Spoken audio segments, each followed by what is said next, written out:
Good morning और happy साबत आप सबों को। मैं एसडी स्कूल खूंटी की ओर से आप सबको स्वागत करती हूँ, जितने भी यहाँ उपस्थित हैं।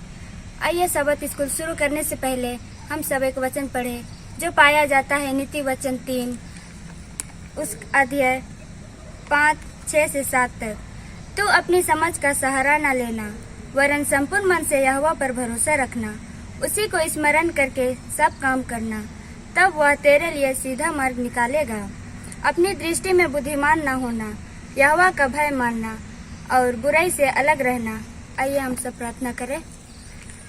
हे स्वर शक्तिमान पिता परमेश्वर, हम तुझे धन्यवाद देते हैं सुंदर नए दिन के लिए जो तूने हमें दिया है, और जितने भी यहाँ उपस्थित हैं उन सबों के साथ हो, और जो भी हम अभी सीखने जा रहे हैं सबत स्कूल में हमारे संग साथ रहा, ताकि हम अच्छे से सीखें, उसके अनुसार चलने पाए, और जो लोग यहाँ नहीं आ सके हैं उन लोगों को हम लोग बताने पाए, और जितने भी लोग बीमार से पीड़ित हैं उन सबों को तो छू करके चंगा कर, ताकि वे लोग जल्द से जल्द ठीक हो जाए और आपकी महिमा करने सके।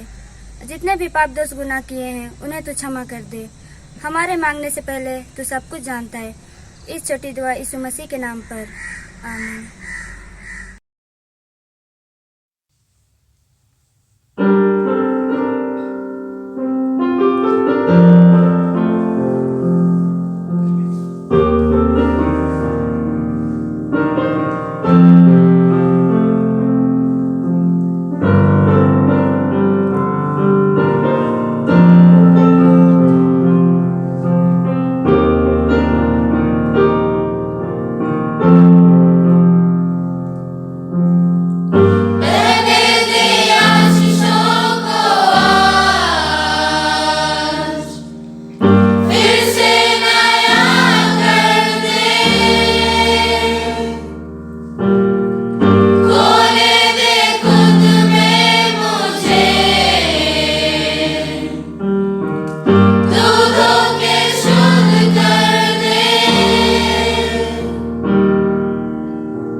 जमाना रुक जाएगा, वक्त भी थम जाएगा, पर तेरा प्यार है सदा मेरे लिए।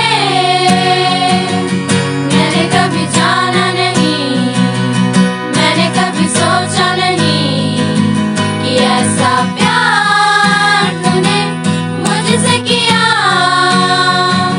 जमाना रुक जाएगा, वक्त भी थम जाएगा, पर तेरा प्यार है सदा मेरे लिए। मेरी चाहत से बड़ा है तू, मेरे दिल में तू है बसा।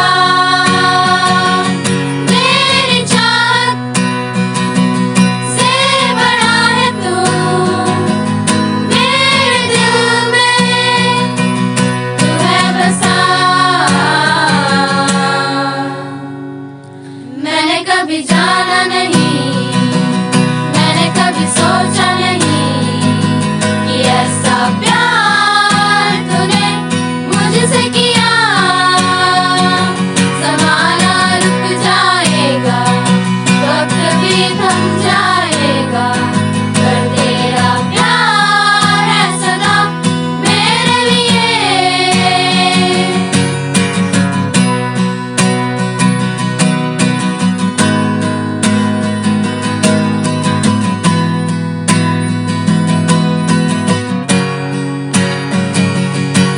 तेरे प्यार से भर दे रूह मेरी, तेरे आने से मिला सुकून नया।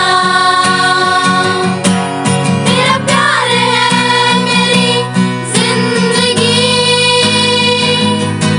तेरी खुशबू से महकी ये ज़मीन।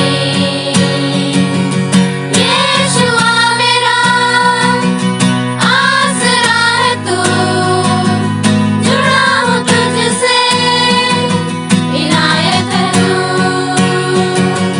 यीशुआ मेरा रास्ता है तू, तुझ में मैं चलूं, सहारा है तू।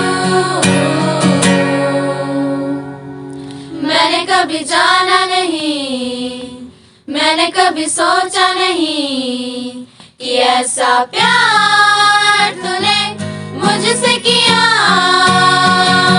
जमाना रुक जाएगा, वक्त भी थम जाएगा, पर तेरा प्यार है सदा मेरे लिए। मेरी चाहत से बड़ा है तू, मेरे दिल में तू है बसा। मेरी चाहत से बड़ा है तू, मेरे दिल में तू है बसा।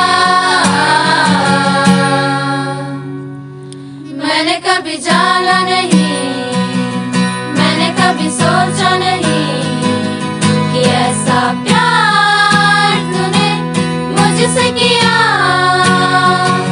जमाना रुक जाएगा, वक्त भी थम जाएगा, पर तेरा प्यार है सदा मेरे लिए।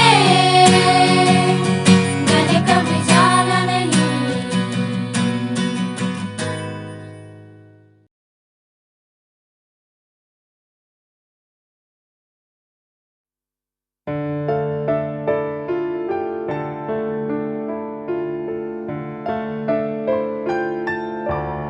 ये रेक्स है।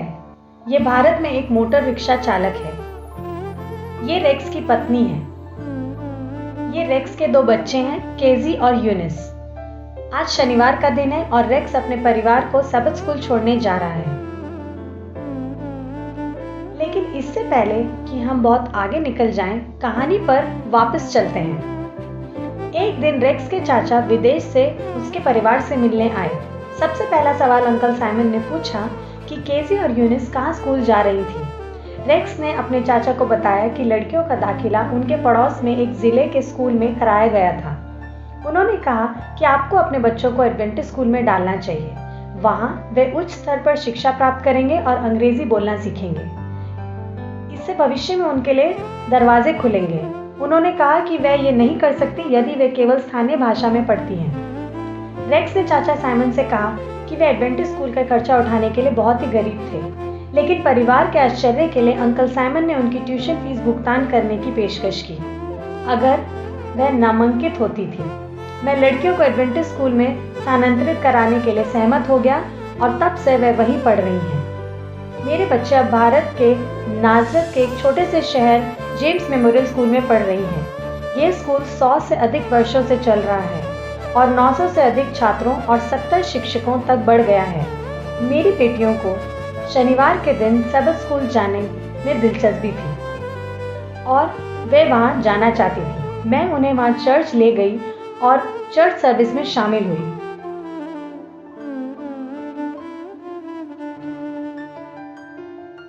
यहाँ पर हम फिर से रेक्स को अपने परिवार को चर्च छोड़ते हुए देखते हैं और फिर से वह एक रिक्शा चालक के रूप में पूरे दिन काम करना जारी रखता है। जब हम चर्च से घर लौटे, हम अपने पिता को वो सभी कहानियां सुनाते थे जो हमने वहां सीखी। रेक्स उन कहानियों को बहुत ध्यान से सुनता था। उसकी पत्नी भी बाइबल पाठ साझा करती थी जो उसने चर्च में सुना था, लेकिन रेक्स को और सीखने की कोई दिलचस्पी नहीं थी।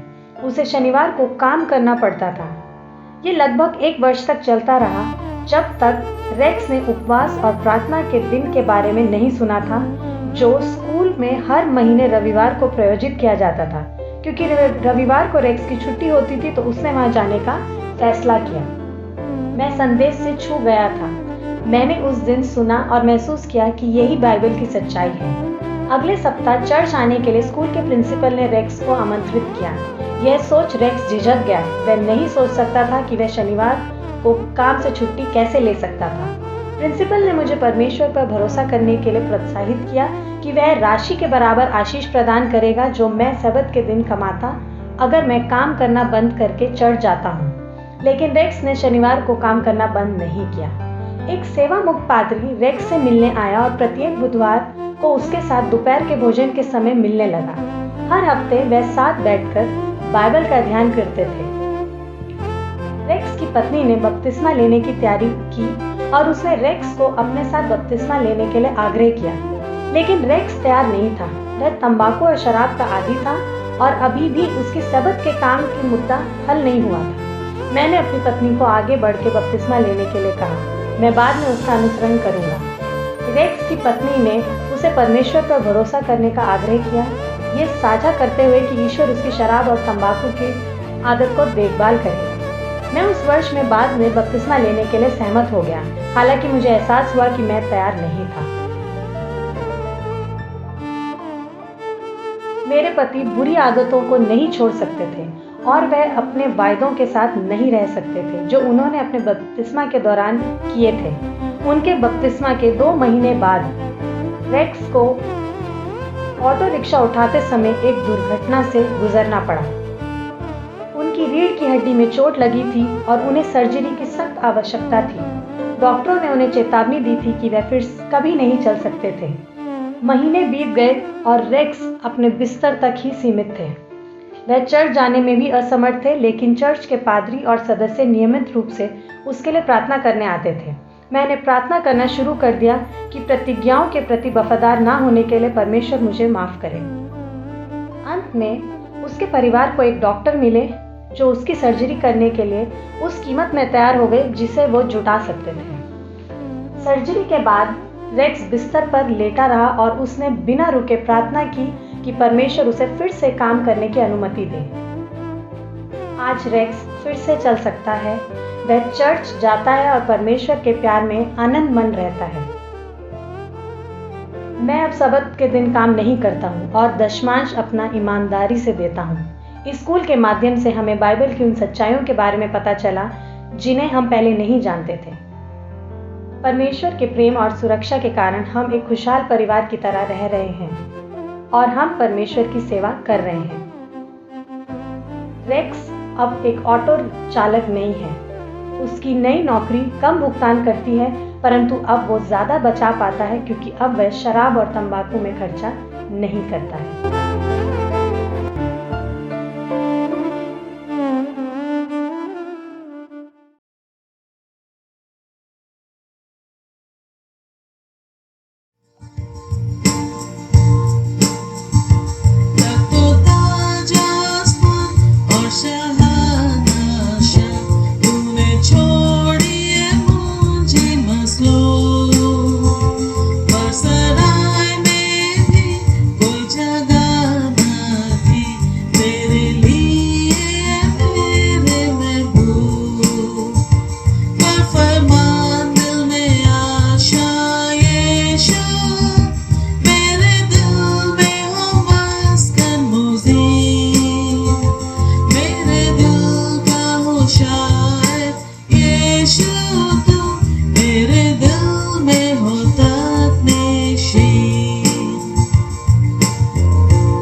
प्रभु यीशु मसीह के पवित्र मीठे नाम में आप सभी दर्शकों का मैं स्वागत करती हूं। आप सबों को यीशु सहाय जय मसीह की हैप्पी साबत।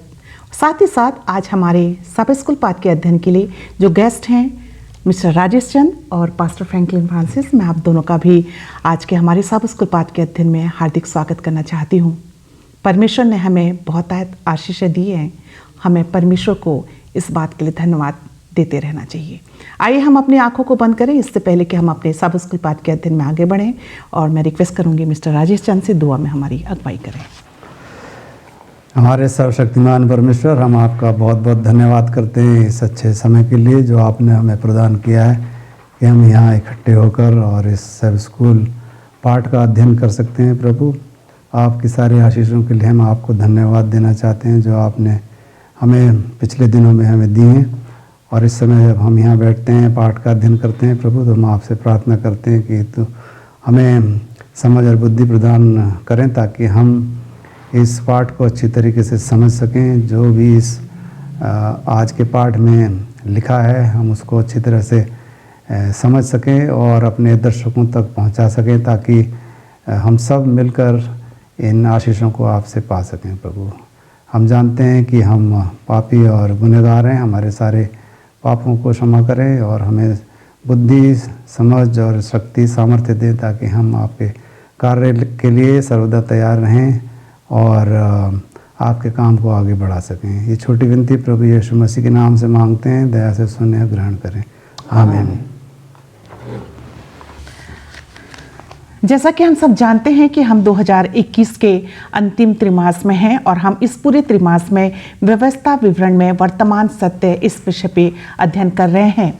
आज पाठ 10 है और आज जिस विषय पे हम चर्चा करेंगे उसका शीर्षक है स्मरण रख कभी ना भूलना। याद वचन के लिए आप अपनी बाइबल मेरे साथ खोल सकते हैं। व्यवस्था विवरण की किताब, उसका 9वां अध्याय और उसका 7वां पद, जहां इस प्रकार से लिखा है, इस बात का स्मरण रख और कभी भी ना भूलना कि जंगल में तूने किस रीति से अपने परमेश्वर यहोवा को क्रोधित किया और जिस दिन से तू मिस्र से निकला है तब तक तुम इस स्थान पर ना पहुँचे, तब तक तुम यहोवा से बलवा ही बलवा करते आए हो। परमेश्वर अपने पढ़े वचन पर आशीष दे। प्रिय दर्शकों, जब हम बाइबल का अध्ययन करते हैं तो हम दो महत्वपूर्ण शब्द हमें पढ़ने को मिलते हैं और पहला शब्द है याद रखना और दूसरा है भूल न जाना। इन दोनों शब्दों में हम कर्ता का, इसमें क्रिया का बोध हमें मिलता है और ये एक दूसरे के विपरीत हैं। और आज हम अपनी चर्चा में इस दोनों विषय को समझने की कोशिश करेंगे और सीखने की कोशिश करेंगे कि परमेश्वर ने हमें क्या याद रखने के लिए कहा है और क्या हमें भूल न जाने के लिए कहा है। आइए हम अपनी चर्चा को आगे बढ़ाते हुए हम पास्टर फ्रैंकलिन के पास चलेंगे, जो कि रविवार के पाठ के ऊपर अपना प्रकाश डालेंगे। रविवार का पाठ है मेघ धनुष को याद करना। पास्टर फ्रैंकलिन, मैं आपसे जानना चाहती हूँ कि ये जो मेघ धनुष है वो किस बात का चिन्ह है? बड़ा ही अच्छा प्रश्न है मिसेस एलिस। और मेघ धनुष के बारे में मैं सोचता हूँ कि हम सब के परिवार का बच्चा जो है वो जानता है और उस पर हम थोड़े समय में के बाद जो है वो आएंगे। पर मैं आपको बताना मांगता हूँ कि ये जो एक शब्द है जिसके बारे में अभी आपने बातचीत में हमें याद दिलाया है कि याद रखना, और ये याद रखना जो शब्द है सबसे पहली मर्तबा, सबसे पहली बार जो है वो उत्पत्ति उसके 9वें अध्याय में जो है वो उपयोग किया गया, या हम वहाँ पर जो है उसको पढ़ सकते हैं। और हम देखते हैं कि इसको और भी बेहतर तरीके से जानने के लिए, समझने के लिए जो है हमें नूह की कहानी में जो है वो जाना पड़ेगा। और नूह की कहानी का जो उल्लेख है, जो वर्णन है, हम उत्पत्ति उसके 9वें अध्याय में जो है वो पाते हैं। क्योंकि नूह की कहानी हम सब जानते हैं और मैं नूह की कहानी की शुरुआत तो नहीं करूँगा, पर मैं नूह की कहानी के आखिरी हिस्से में जो है आपको लेकर जाना चाहता हूँ। और अब हम यहाँ पर देखते हैं कि बाइबल ये बताती है कि अब जल प्रलय जो है वो समाप्त हो गया। नूह और नूह का पूरा परिवार, जिसमें कि नूह की पत्नी है, नूह के 3 बेटे हैं और उनकी जो है वो 3 पत्नियां हैं, 3 बेटों की जो वाइफ्स हैं। और हम यहाँ पर देखते हैं कि वो तमाम जो पशु पक्षी जानवर जो है जो कि उस समय परमेश्वर की आज्ञा के अनुसार जो है जिन सब ने जो है उस जहाज में प्रवेश किया था, और अब सब वो कि सब क्या करते हैं, वो बाहर जो है वो आ जाते हैं। और नूह का परिवार जो है इस बात से बहुत खुश है। तो सबसे पहला काम जो है नूह का परिवार क्या करता है, उस जहाज से उतरने के बाद जो है वो परमेश्वर को जो है एक धन्यवादी भेंट या होम बलि जो क्या करता है वो चढ़ाता है। और हम यहाँ पर देखते हैं कि उस होम बलि से जो है, उस सुगंधित धुएं से जो है जो कि परमेश्वर तक जो पहुँचती है, परमेश्वर जो है इस बात से बहुत खुश हो जाता है। और हम यहाँ पर देखते हैं कि जब परमेश्वर याद करता है कि कैसे जो है लोगों ने क्या किया, नूह की बात नहीं मानी, 120 साल तक नूह ने प्रचार किया, पर लोग उस पानी जहाज में प्रवेश नहीं किए और जल प्रलय से जो है पूरी की पूरी दुनिया जो है वो तबाह हो गई, वो जो है नष्ट और बर्बाद हो गई, जो है वो मिट गई। और हम देखते हैं कि अब परमेश्वर जो है उस नूह के उस होम बलि से प्रसन्न होकर अब नूह से जो है और नूह के परिवार से क्या करता है, वो वायदा करता है। वो कहता है कि अब तुम क्या करो, जाओ, फूलो फलो, बढ़ो और इस पूरी पृथ्वी पे क्या हो जाओ, बढ़ जाओ। और मैं तुमसे प्रतिज्ञा करता हूँ कि आज के बाद ना मैं तुम्हें और ना मनुष्य जाति को, ना मनुष्य के वंश को क्या करूँगा इस जल प्रलय से या पानी से जो है वो कभी भी नष्ट जो है वो नहीं करूँगा। अब सवाल ये उठता है, यहाँ पर वो शब्द आएगा मेघधनुष जो है, अब इसका प्रमाण क्या होगा, हम कैसे जो है इस बात को सच मानेंगे। और इसके लिए जो है हम देखते हैं कि परमेश्वर ने जो है नूह से कहा कि तुम क्या करोगे, मेघ में, बादल में जो है एक ऐसा धनुष जो है वो देखोगे और जो तुम्हें क्या करेगा, ये बताएगा कि मैं जो है क्या करूँगा, इसके बाद कभी भी इस पृथ्वी को जल प्रलय से जो है वो नष्ट जो है वो नहीं करूँगा। आज के वर्तमान युग में भी जो है हम सब जानते हैं, जब कभी बारिश हो जाती है और बारिश के कुछ ही समय के बाद हम जो है बादल में एक मेघ धनुष देखते हैं और वो हमें इस बात को याद दिलाता है कि अब बारिश जो है वो नहीं होगी। तो मैडम वो जो हमारा आज का जो हेडिंग था कि मेघधनुष के बारे में, जो अभी आपने यहाँ पर जो है वो रविवार के पाठ में जो है वो बताया कि मेघधनुष को जो है वो याद करना, तो हम देखते हैं कि आज भी जब हम मेघधनुष को देखते हैं तो हमें लगता है कि इसके बाद बारिश नहीं होगी। और यही शब्द जो है परमेश्वर ने नूह और नूह के परिवार को बताया था प्रमाण के तौर पर कि जो है जब तुम आकाश में मेघधनुष देखोगे तो तुम इस बात को मानना कि ये मैंने तुमसे प्रतिज्ञा करी है, वाचा करी है कि इसके बाद मैं दुनिया को जो है जल प्रलय से कभी भी नष्ट नहीं करूँगा।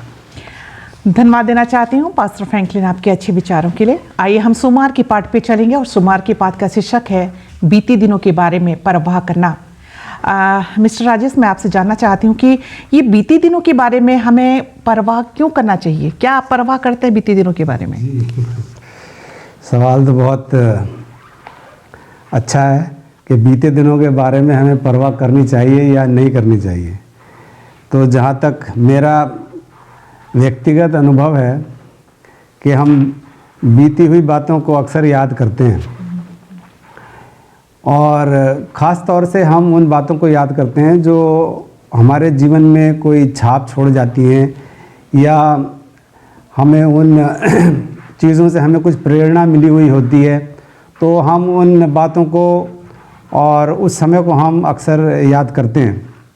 लेकिन आज का जो पाठ है और जिसका शीर्षक है बीते दिनों के बारे में परवाह करना, तो यहाँ पर किस बात का जिक्र किया जा रहा है और परमेश्वर किस बारे में परवाह करने के बारे में बात कर रहा है। या मूसा जो है वो अपने इजरायली लोगों को जो मिस्र के देश से उनको छुड़ा के लाया था, मूसा उनसे बात करता है।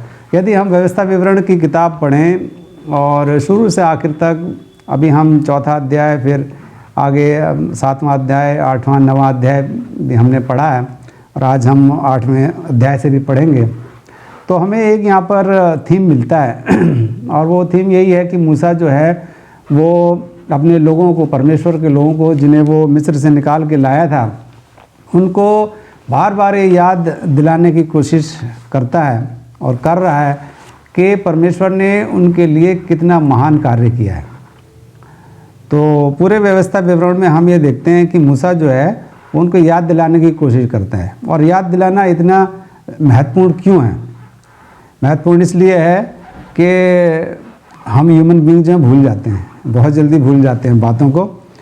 तो मूसा जो है वो इजराइल लोगों को याद दिलाने की कोशिश करता है कि किस प्रकार से परमेश्वर ने अपने लोगों को, इजराइली लोगों को मिस्र से निकाला और किस स्थिति में वो उनको निकाल के वहाँ से मूसा के द्वारा जंगल से, भीड़ से, आंधी तूफान, यहाँ तक कि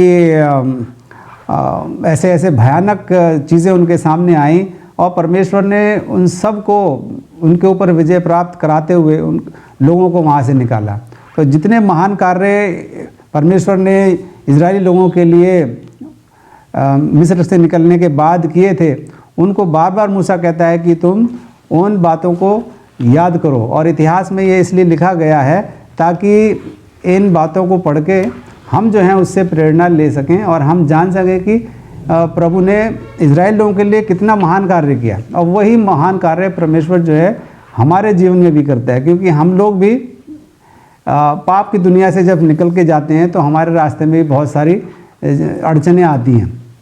तो परमेश्वर उसी प्रकार से हमारे भी सहायता कर रहा है और हमें परमेश्वर के जो महान कार्य हैं उनको हमेशा याद रखना चाहिए।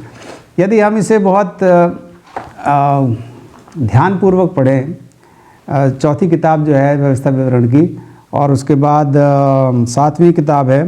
चौथी किताब में यहाँ पर लिखा हुआ है कि परमेश्वर अपने लोगों से, इजरायली लोगों से सिर्फ एक चीज़ की इच्छा करता है, और वो क्या चीज़ है? वो है उसकी आज्ञा को मानना। तो परमेश्वर इसीलिए उनको ये सब चीज़ें याद दिलाता है ताकि वो आज्ञाकारी बने, भूल ना जाएं। अक्सर ऐसा होता है कि हम लोग भूल जाते हैं, परमेश्वर के द्वारा किए गए महान कार्य को हम भूल जाते हैं, अक्सर भूल जाते हैं। तो इसलिए यह बहुत ज़रूरी है कि हम उन बातों को पढ़ें। ये इतिहास में जो बातें लिखी गई हैं ये हम सब लोगों के लिए हैं, ताकि हम इन बातों को पढ़ के अपने जीवन में जो हमारे घटित हुआ है, हमारे जीवन में जो प्रभु ने बड़े कार्य किए हैं, उन बातों को हम ना भूल जाएं। और परमेश्वर जो है उसने अपनी वाचा जो अपने लोगों के साथ बांधी थी, उस वाचा को उसने पूर्ण किया, और उसके बाद इजरायली लोगों को उस वाचा के अनुसार अपने जीवन को चलाना था और उन्हें आज्ञाकारी बनना था। तो परमेश्वर हम यही चाहता है कि हम ये सारी बातें भूल ना जाएं और हम आज्ञाकारी बने। तो हमें जो है बीते दिनों के बारे में परवाह करनी चाहिए। धन्यवाद देना चाहती हूँ मिस्टर राजेश साहब के अच्छे विचारों के लिए। और आइए हम मंगलवार की पाठ में जाएंगे जिसका शीर्षक है ध्यान दें कहीं आप भूल न जाएं। बहुत ही अच्छा शीर्षक है पास्टर फ्रैंकलिन। और मैं आपसे ये जानना चाहती हूँ कि ये परमेश्वर इजरायली लोगों को क्या भूल न जाने की सलाह के बारे में कह रहा है? हम देखते हैं कि ये दोनों बातें जो है वो मिस्टर राजेश चंद ने जो है हमको याद दिला दी हैं, पर मैं थोड़ा सा जो है उसमें और जोड़ना चाहूँगा। और हम देखते हैं कि जैसे आपने बताया कि ये जो मंगलवार का जो शीर्षक है ध्यान दे कहीं आप भूल ना जाना, हम देखते हैं कि आज के परिवेश में भी जो है, आज हमारे जो घर में जो बुज़ुर्ग होते हैं, माता पिता होते हैं, बड़े भाई बहन होते हैं या हमारे गुरुजन होते हैं, वो कुछ बातों को जो है हमें बार बार जो है वो याद दिलाते रहते हैं कि तुम क्या कहे कि भूल ना जाना, तुम जो है उसको स्मरण रखना, उसको याद रखना। इसका मतलब, इसका तात्पर्य ये होता है कि जिस विषय में के बारे में वो बात करें वो बहुत इम्पॉर्टेंट है, वो बहुत ही महत्वपूर्ण है, और इसीलिए वो चाहते हैं कि वो हम उन बातों को जो है वो ना भूलें। और हम देखते हैं कि जब हम व्यवस्था विवरण उसका 4था अध्याय पढ़ते हैं तो यहाँ पर जो है जब आप उसकी 9वीं आयत को पढ़ें, जब आप उसकी 23वीं आयत को जब पढ़ें तो यहाँ पर हमें 2 बातें जो है वो मिलती हैं। पहली बात तो ये है, जब हम व्यवस्था विवरण उसके 4थे अध्याय के 9वीं आयत को पढ़ते हैं तो वहाँ पर लिखता है कि मूसा जो है अपने इस अध्याय के मार्फत हमें उन इजरायलियों को जो है, और आज हम जो आत्मिक इजरायली है, हमें भी ये बताना मांगता है, समझाना मांगता है कि हमें जो है परमेश्वर के उन सब आशीषों को, उन सब बरकतों को, जो कुछ भी परमेश्वर ने हम सब के लिए किया है, हमारे परिवार के लिए किया है, हमारे वंशज के लिए किया है, हमें उसको कदापि भूलना नहीं चाहिए। नंबर 1।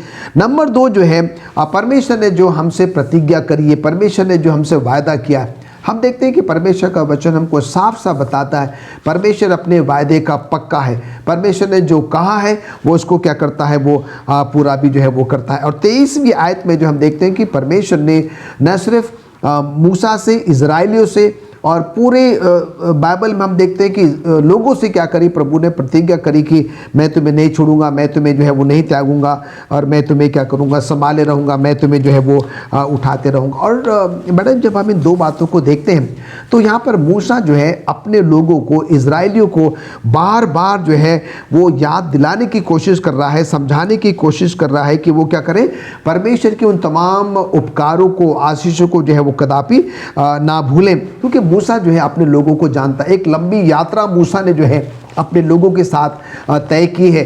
मूसा उनको ये बताना चाहता है कि बस थोड़े समय के बाद वो एक ऐसे देश में, एक ऐसी जगह पर जो है वो प्रवेश करने जा रहे हैं जहाँ पर कि ये संभव है कि ये क्या करेंगे, खुदा को जो है वो भूल सकते हैं।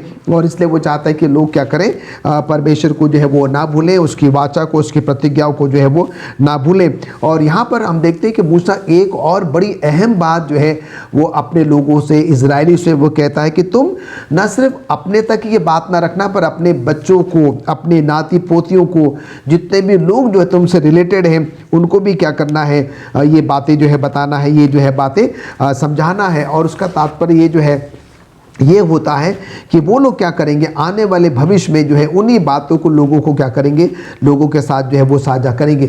मनुष्य होने के नाते कई बार जो है हम एहसान फरामोश हो जाते हैं।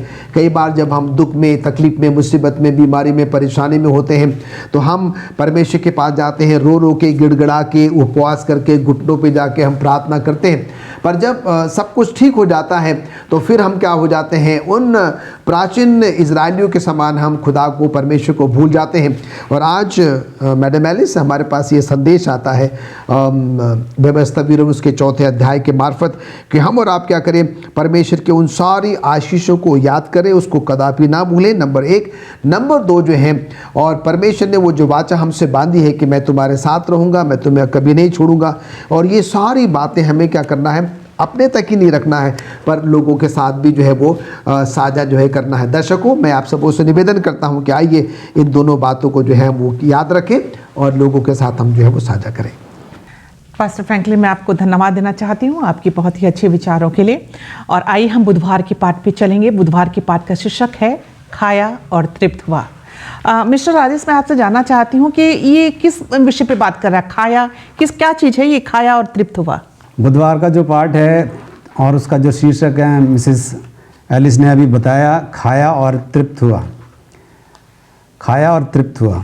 हम जब खाते हैं, जब फिज़िकल भोजन हम खाते हैं तो हम तृप्त हो जाते हैं, मतलब कि हमारा पेट भर जाता है और हम बहुत आराम महसूस करते हैं, बहुत तृप्त हो जाते हैं और हम बहुत अच्छा महसूस करते हैं।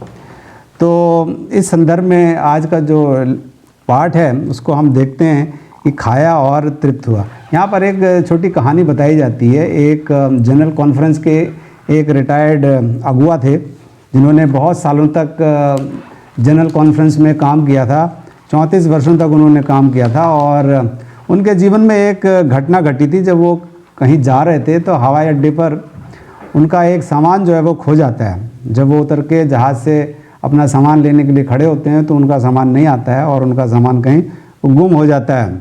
वो कन्वेयर बेल्ट के जो सामान लेके आती है बेल्ट, उसके पास उन्होंने बैठ के और वहाँ पर प्रार्थना करी और प्रभु से अपने खोए हुए सामान को वापस दोबारा लाने के लिए, उन्हें मिल जाने के लिए उन्होंने प्रार्थना करी। और फिर कई साल बाद उनके साथ फिर यही वाक़या हुआ। जब वो आए तो उनका सामान फिर खो गया। तब उनकी पत्नी ने उनकी तरफ देखा तो उन्होंने अपनी पत्नी से कहा, डोंट वरी, अब चिंता मत करो, इंश्योरेंस जो है ये इसे कवर कर लेगा। अगर नहीं भी मिलेगा तो इंश्योरेंस जो है वो उसको यहाँ कवर करेगा, बीमा इसको कवर कर लेगा। तो इस कहानी को हम ध्यान में रखते हुए हम जो व्यवस्था विवरण की किताब है 8वां अध्याय उसका 7 और 18 तक हम वहाँ पर पढ़ सकते हैं। मैं पूरा आपके लिए यहाँ पर नहीं पढ़ूँगा क्योंकि ये काफ़ी लंबा है, लेकिन यहोवा जो है वो अपने लोगों को यहाँ पर एक चेतावनी दे रहा है। ये चेतावनी दे रहा है और आज भी हमारे लिए ये जो चेतावनी जो है ये हमारे ऊपर भी लागू होती है। देखें कि यहोवा के प्रति उनके विश्वास योग्य रहने से उन्हें क्या प्राप्त होगा। यदि इजरायली लोग पूर्ण रूप से विश्वासी बने रहे होते तो उन्हें क्या मिलता। और यहाँ पर परमेश्वर बताता है कि यदि वो उसके प्रति पूर्ण रूप से विश्वासी रहेंगे, उसकी आज्ञाओं को मानेंगे, आज्ञाकारी बने रहेंगे, तो उनके पास अद्भुत समृद्धि होगी। उनके पास जो उन्होंने सोची भी नहीं है उससे ज़्यादा कहीं उनके पास समृद्धि होगी, उनके पास भूमि होगी। और उस देश में जहाँ वो परमेश्वर उनको ले जाना चाह रहा है वहाँ पर कोई चीज़ महंगी नहीं होगी और उन्हें किसी प्रकार की घटी भी नहीं होगी। ये व्यवस्था विवरण की किताब हम 8वां अध्याय उसके 9वें पद में पढ़ते हैं। लेकिन उसमें वे आध्यात्मिक आशीषित होंगे। उनकी भूमि, उनके भेड़ बकरी, उनके गाय बैल, उनके सोना चांदी और उनका घर जो है वो बहुत ही सुंदर होगा। अर्थात वो उन्हें वो सारी सुख सुविधाएं, वो भौतिक सुख सुविधाएं उनको वहाँ पर मिलेंगी जो प्रभु उनको देना चाहता है। लेकिन फिर क्या, जब ये सारी चीज़ें, ये सारे ऐशो आराम के जो सामान हैं जब हमारे पास आते हैं तो क्या हो सकता है, हम जो हैं वो एक बात भूल जाते हैं कि हमेशा जो ये धन और भौतिक समृद्धि होती है ये हमें प्रभु को भूल जाने के तरफ ले जाती है। हम प्रभु को भूल जाते हैं और ये सोचने लगते हैं कि ये सब जो है हमारी सामर्थ्य से हमने हासिल किया है, ये हमने अपनी शक्ति से, अपने कार्य से इसको हमने हासिल किया है, हमने पाया है। और हम परमेश्वर जो सब कुछ देने वाला है उसके बारे में हम भूल जाते हैं। तो परमेश्वर जो है हमेशा हमें यही याद दिलाने की कोशिश कर रहा है इस पूरी व्यवस्था वरुण के अध्याय में, इस किताब में, कि हम अपनी जो चतुराई है उसको उस और जो हमारी प्रतिभा है हम उसको ना आगे रखें बल्कि परमेश्वर को हम आगे रखें, परमेश्वर को हम आगे रखें। और क्योंकि परमेश्वर ने ही हमें सक्षम बनाया है सब चीज़ों के लिए। तो ये बात जो है, ये मूसा जो है अपने लोगों को बताने के लिए बहुत कोशिश कर रहा है, याद रखने के लिए कि केवल प्रभु ही ये कार्य कर सकता है हमारे जीवन में। और हमारे यहाँ चाहे जितना भी धन और भौतिक संपत्ति क्यों ना हो, हम सभी क्या हैं, मांस और रक्त के बने हैं और हमारे लिए ज़मीन में एक जगह या एक छेद जो है वो सुरक्षित है और हम सब उसी की प्रतीक्षा कर रहे हैं। तो हमें ये नहीं भूल जाना चाहिए कि परमेश्वर जो है वो सारी चीज़ें हमें देने वाला है। हमारा दाता जो है वो परमेश्वर है, हम तो सिर्फ उसके हाथ के कठपुतली हैं। तो हमें ये नहीं भूल जाना चाहिए कि परमेश्वर जो है वो सब चीज़ की सोर्स है। यदि हमारे पास बहुत सारी भौतिक सुविधाएं हैं, हमारे पास बहुत सारा धन है, तो हमें ये नहीं सोचना चाहिए कि ये सब हमारी वजह से, क्योंकि देने वाला तो परमेश्वर है। तो आज का जो पाठ है बुधवार का, इससे हमें यही शिक्षा मिलती है कि हम खा पी के से तृप्त ना हो जाएं, बल्कि हम परमेश्वर को धन्यवाद दें और उसकी तरफ ही हम अपनी निगाहें जो हमेशा लगा के रखें। धन्यवाद देना चाहती हूँ मिस्टर राजेश आपके अच्छे विचारों के लिए। और आइए हम आगे चलते हैं बृहस्पतिवार के पाठ पे। और बृहस्पतिवार का पाठ का शीर्षक है स्मरण रख कि तू एक गुलाम था। बहुत ही अच्छा शीर्षक है पास्टर फ्रैंकलिन। मैं आपसे जानना चाहती हूँ कि जो संत पौलुस हैं वो हमें क्या हमेशा याद रखने के लिए कहता है। जैसे कि शीर्षक ही जो है इस बात का उल्लेख करता है, हम गुरुवार के पाठ में है कि स्मरण रख कि तू गुलाम था। हम देखते हैं कि मूसा जो है इन अपने व्यवस्था विवरण की किताब से जो है ये एक संदेश जो है बार बार जो है अपने लोगों को, जो कि इजरायली हैं, उनको जो है वो दो बातें जो है वो कहना चाहता है। एक तो जो है वो भूल ना जाना, दूसरी बात जो है वो याद करना। और अब जो है बार बार हम इन्हीं दो बातों पर जो है क्या कर रहे हैं, वो मनन चिंतन जो है वो कर रहे हैं। और हम गुरुवार के पाठ का जो शीर्षक है जो कि लिखता है स्मरण रख कि तू गुलाम था। और हम यहाँ पर देखते हैं कि हम सब ने जो है बाइबल पढ़ा है, हम सब बाइबल पढ़ते हैं और हम सब बहुत अच्छे से जानते हैं कि परमेश्वर ने जो है कैसे जो है जो इजरायली हैं उनको उस मिस्रियों की गुलामी से जो है कितने मिराकुलसली, कितने अद्भुत तरीके से क्या किया है, अचरज तरीके से जो है वो क्या किया था, उनको स्वतंत्र किया था, उनको जो है वो आज़ाद किया था। तो पहली बात जो है मूसा जो है इजरायली को मैडम ये बताना चाहता है कि उस बात को क्या करें, वो याद रखें, नंबर एक। नंबर दो जो है हम यहाँ पर देखते हैं कि वो जो है एक ऐसे फसह के पर्व के बारे में भी जो है उनको जो है बताना चाहता है। और जिसका जिक्र जो है हम निर्गमन उसका 12वें अध्याय में 21 से लेकर 28वें पद में जो है हम पढ़ते हैं। वाक्य जो है इस प्रकार से है, हम देखते हैं कि परमेश्वर और परमेश्वर के दूत जो है मूसा के द्वारा मूसा जो है अपने लोग इजरायली से जो है ये कहता है कि एक समय ऐसा आएगा, एक दिन ऐसा आएगा कि परमेश्वर और परमेश्वर के दूत जो है क्या करेंगे, उन मिस्रियों को जो है मारने के लिए रात को जो है वो निकलेंगे। और इसलिए जो है मैं तुमको सलाह देता हूँ, समझाता हूँ कि तुम क्या करो, अपनी चौखट पर क्या करो, एक पहले तो तुम क्या करो, एक मेमना लो और मेमना को जो बलि चढ़ाओ, उसका जो लहू है तुम अपनी चौखट पर क्या कर लो, लगाओ। और जिससे क्या है कि जो जो व्यक्ति जो है, जो जो इजरायली जो है क्या करेगा, अपने उस चौखट पर उस लहू को जो है वो लगाएगा। और जब परमेश्वर के दूत जो है उन मिस्रियों को मारने के लिए निकलेंगे, और जब जब जिस जिस घर की चौखट पर जो है वो लहू का चिन्ह जो है वो दिखा दिया जाएगा, तो वो क्या कर दिया जाएगा, वो जो है बच जाएंगे और उनको जो है वो नहीं मारा जाएगा।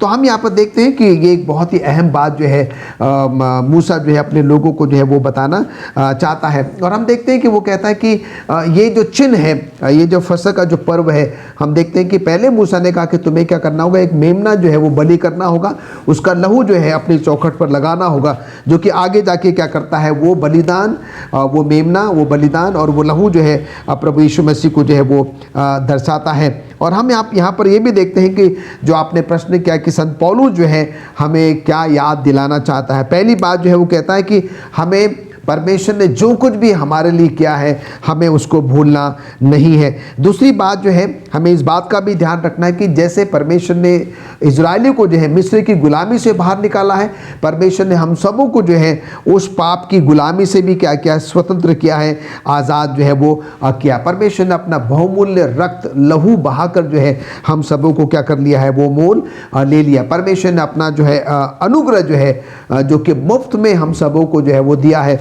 वो हमको भूलना नहीं चाहिए। और उसके साथ परमेश्वर का जो अगापे प्रेम है, जिसका वर्णन हम यूहन्ना 3:16 में पाते हैं, वो चाहता है कि हम कदापि जो है इन बातों को क्या करें, ना भूलें। तो हम देखते हैं मैडम यहाँ पर जो है संत पौलुस बार बार जो है अपने लोगों को याद दिलाना चाहता है कि परमेश्वर ने जो कुछ हमारे लिए किया है हमें क्या करना है, उसको कदापि भूलना नहीं चाहिए और खुदा के परमेश्वर के जो है वो एहसानमंद रहना चाहिए। धन्यवाद देना चाहती हूँ पास्टर फ्रैंकलिन आपके अच्छे विचारों के लिए। आइए हम शुक्रवार के पाठ पे चलेंगे और शुक्रवार के पाठ को ध्यान पे रखते हुए आज मिस्टर राजेश चंद हमें शुक्रवार के पाठ को पढ़ाएंगे कि परमेश्वर की कृपा और पापी प्राणियों के लिए उसकी करुणा कितनी बड़ी है।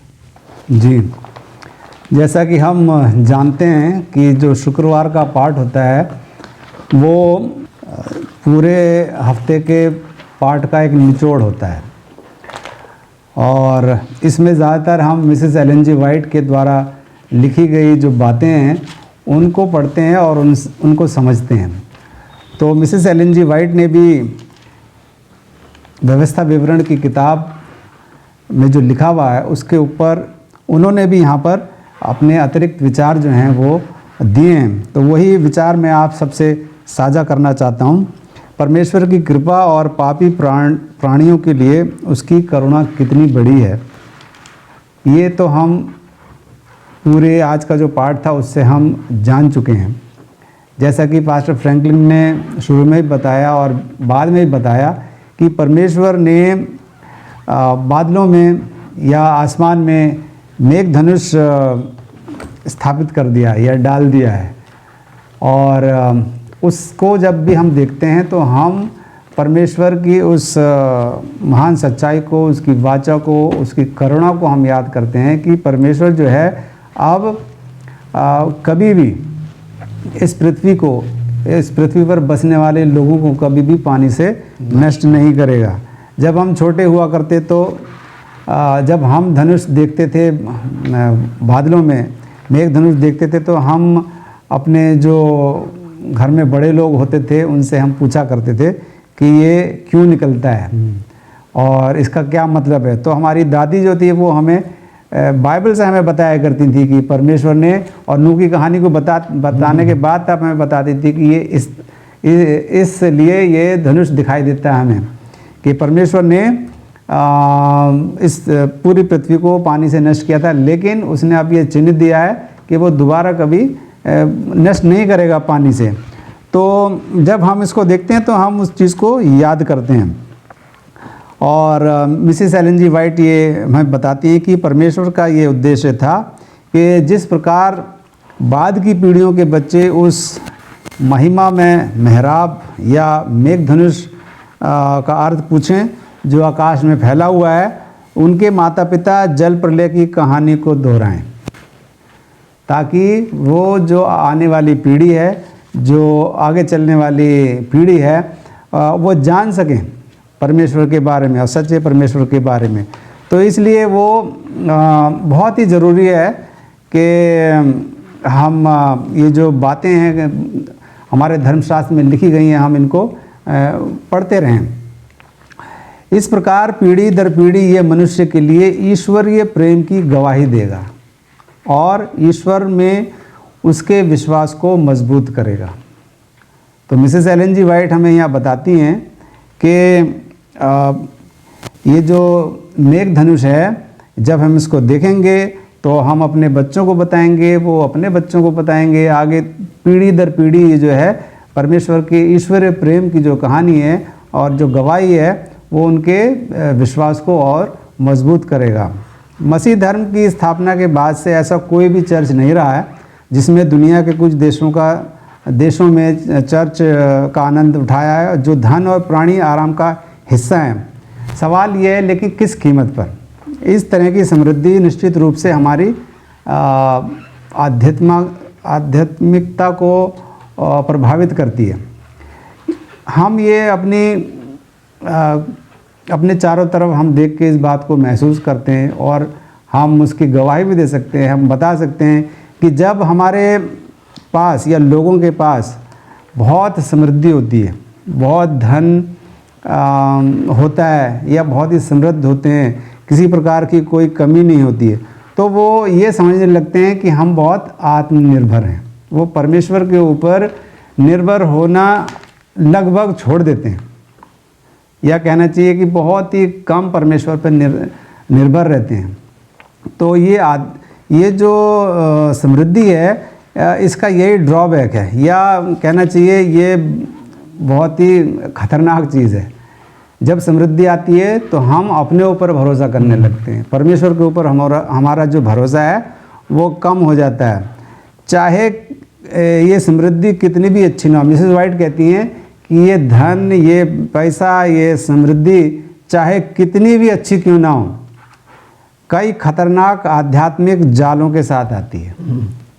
तो देखिए मिसेस एलन जी वाइट ने यहाँ पर कितनी अच्छी बात हम लोगों को बताई है कि यदि हम समृद्ध हैं, यदि हमारे पास पैसा है, धन है, हम हर तरीके से खुश हैं, तो हमें अपने परमेश्वर को नहीं भूलना चाहिए। हमें अपने ऊपर इतना ज़्यादा आत्मनिर्भर नहीं हो जाना चाहिए कि हम परमेश्वर को भूल जाएं। तो मिसेस एलन जी वाइट का ये कहना है कि सुख समृद्धि अच्छी है, सब कुछ अच्छा है, लेकिन ये तब तक अच्छा है जब तक हम परमेश्वर के ऊपर अपना भरोसा और अपनी आत्मनिर्भरता बनाए रखते हैं और उसकी वाचा को भूल नहीं जाते हैं। जो उसने वाचा हमारे साथ करी है, जो उसने महान कार्य हमारे जीवन में किए हैं, उसको हमें कभी नहीं भूलना चाहिए, परंतु हमें हमेशा निरंतर हमें परमेश्वर के ऊपर अपने ध्यान लगा के रखना चाहिए और उसके ऊपर विश्वास बनाए रखना चाहिए। धन्यवाद देना चाहती हूँ मिस्टर राजेश आपके अच्छे विचारों के लिए। प्रिय दर्शकों, आज हमने सीखा स्मरण रख कभी न भूलना, और हमने देखा कि यदि प्रभु यीशु मसीह हमारे जीवन में कोई ऐसे कार्य करता है, हम में से हर एक के जीवन में प्रभु यीशु मसीह कोई ना कोई कार्य किए होंगे, हमें उसे भूलना नहीं चाहिए। बाइबल हमें बताती है भजन संहिता 103 और उसका दूसरा वचन, जहाँ इस प्रकार से लिखा है कि हे मेरे मन, तू यहोवा को धन्य कर और उसके किसी भी उपकार को न भूलना। मैं इसमें एक लाइन जोड़ना चाहती हूँ कि उसके किसी भी उपकार को ना भूलना, वरन उसका अकाउंट बना के रखना, ताकि जब हम उसका अकाउंट बना के रखेंगे, प्रभु यीशु मसीह के किए गए उपकारों का हम अकाउंट बना के रखेंगे, तो जब हम उसे देखेंगे, परमेश्वर के प्रति हमारा प्यार बढ़ता जाएगा और परमेश्वर के प्रति हमारी नज़दीकियाँ, हमारी समीपता बढ़ती जाएगी। उम्मीद करती हूँ कि आज का सबक स्कूल का लेसन हम सबों के लिए आशीष का कारण रहा होगा। मैं धन्यवाद देना चाहती हूँ मिस्टर राजेश का और पास्टर फ्रैंकलिन का, आपके सहयोग के लिए जो आप आज हमारे सबक स्कूल में दिया। आइए हम इससे पहले कि अपने सबक स्कूल पाठ के अध्ययन को ख़त्म करें, मैं रिक्वेस्ट करना चाहती हूँ पास्टर फ्रैंकलिन दुआ में हमारी अगुवाई करें। आइए प्रार्थना करें। स्वर्गीय दयालु पिता परमेश्वर, हम आपका धन्यवाद देते हैं आज के पवित्र सबत के लिए और आज की पवित्र संगति के लिए। प्रभु धन्यवाद देते हैं आज के अच्छे सबक स्कूल पाठ के लिए और आज हमने सीखा है कि आप हमारे जीवन में बहुत बहुत सारी आशीष देते हैं कि हम उसको भूलें ना, पर उसको निरंतर याद रखें और उसको दूसरे के साथ भी साझा करें। जो प्रतिज्ञाएं, जो वाचाएं प्रभु आपने हम सबके साथ बांधी हैं, उसको भी जो है हम भूलें ना, उसको भी याद रखें। और उसी प्रकार से प्रभु जबकि हम इस अंत के दिनों में रहते हैं, हम उन सारी बातों को जो है गवाही के रूप में लोगों के साथ साझा करने वाले बने, अपने बच्चों के साथ, अपने परिवार के साथ, अपने कलीसियाओं के साथ, और जितनों को भी प्रभु हम साझा कर सकते हैं उनके साथ साझा करना कतई प्रभु ना भूलें। प्रभु हम जानते हैं कि आपके बेटे यीशु मसीह की आमद बहुत नज़दीक है। हम सबों को तैयार करें प्रभु, जिससे कि हम आपके प्रिय पुत्र के साथ उस स्वर्गीय घर में प्रवेश कर सकें। हम सबके पाप और गुनाहों को आप माफ़ करें, प्रभु यीशु मसीह के नाम से मांगते हैं, आमीन।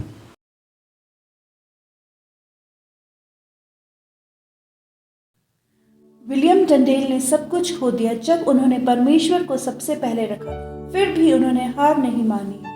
हम आज विलियम टंडेल से क्या सीख सकते हैं जिससे हमें अपने जीवन में परमेश्वर को प्रथम स्थान देने में मदद मिल सके? 16वीं शताब्दी में रोमन कैथोलिक चर्च ने आम लोगों द्वारा बाइबल को पढ़ने और समझने पर रोक लगा दी थी। चर्च और विशेष रूप से पोप के अधिकार को चुनौती देने वाला किसी भी व्यक्ति के लिए उत्पीड़ना निश्चित था। पैपेसी बाइबल में वर्णित एपोकलिप्टिक बीस्ट बन गया था। मानव इतिहास के इस अंधेरे काल के दौरान विलियम टंडेल एक प्रकाश था जिसने बाइबल को अंग्रेजी में सुलभ बनाकर मानव इतिहास को बदलने में मदद की। टंडेल का अनुवाद हिब्रू और ग्रीक ग्रंथों से सीधा लिए जाने वाली पहली अंग्रेजी बाइबल थी। ये प्रिंटिंग प्रेस का लाभ उठाने वाली पहली अंग्रेजी अनुवाद भी था, जो उस समय इस्तेमाल की जाने वाली नवीनतम तकनीक थी। इसने उन्हें चर्च के साथ सीधे संघर्ष में ला दिया, जो मानते थे कि सामान्य आबादी में बाइबल को समझने का कौशल नहीं था और इसलिए चर्च को उनके लिए ऐसा करने की आवश्यकता थी। इंग्लैंड से भागकर उन्होंने कैथोलिक सम्राट चार्ल्स पांचवें के फ्लेमिश क्षेत्र में शरण ली। 1535 में टंडेल को गिरफ्तार कर लिया गया और ब्रिसेल के बाहर विवोडिया या फिलफोर्ड के किले में 1 वर्ष से अधिक समय तक जेल में रखा गया। 1536 में उन्हें विधर्म का दोषी ठहराया गया और उन्हें मार डाला गया। उनकी मरणासन प्रार्थना थी कि इंग्लैंड के राजा की आंख खुल जाए। परमेश्वर को पहले स्थान पर रखने के लिए अपने जीवन देने के कुछ समय बाद किंग जेम्स बाइबल को इंग्लैंड के राजा द्वारा संकलित और स्वीकृत किया गया। बाइबल पश्चिमी समाज की नींव है और टंडेल ने वास्तव में प्रेरित पाठ को उस औसत व्यक्ति तक लाकर दुनिया को बदलने में मदद की जो अब इसे समझ सकता है। हमें सभी राष्ट्रों, जनजातियों, लोगों और भाषाओं के लोगों को बाइबल को समझने में मदद करने के लिए बुलाया गया है ताकि वे यीशु मसीह में स्वतंत्रता, उपचार और आशा पा सकें। जब हम अपना 10वां अंश और वचन के साथ नियमित और व्यवस्थित भेंटों के साथ विश्वास योग्य होते हैं तो हम 3 स्वर्गदूत के संदेश को पूरी दुनिया में ले जाने में मदद कर रहे हैं, जैसे कि परमेश्वर ने आज्ञा दी थी। परमेश्वर को प्रथम स्थान पर रखकर मिशनों और मिशनरियों को प्रायोजित करना महत्वपूर्ण है। हमें अपना समय और ऊर्जा अपने आसपास के लोगों के साथ भी लगानी चाहिए, जिससे उन्हें परमेश्वर के प्रेम के बारे में अधिक जानने के लिए प्रेरित किया जा सके। विलियम टंडेल ने परमेश्वर को सबसे पहले रखा, भले ही उन्हें सब कुछ गंवाना पड़ा। उनका साहस आज हमें प्रेरित करता है। यीशु मसीह ने हमें छुड़ाने के लिए सब कुछ त्याग दिया और उसका प्रेम हमें उस राज्य को अपने जीवन में प्रथम स्थान देने के लिए विवश करता है। जब हम अपना 10वां अंश और वचन लौटाते हैं तो हमें परमेश्वर को पहले रखने की चुनौती दी जाती है।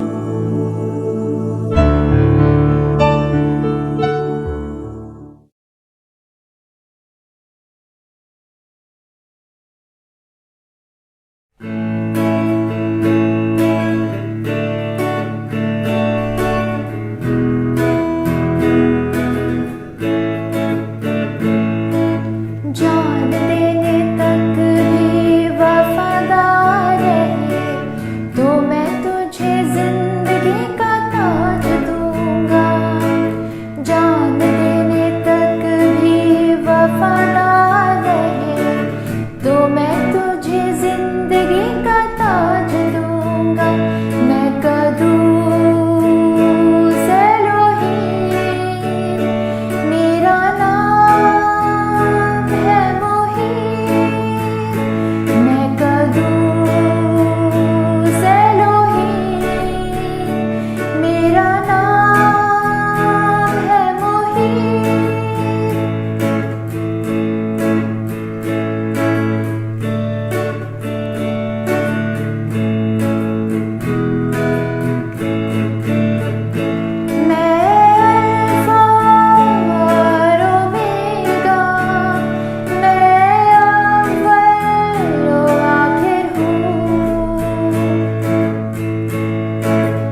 जान देने तक भी वफादार रहे तो मैं तुझे जिंदगी का ताज दूंगा।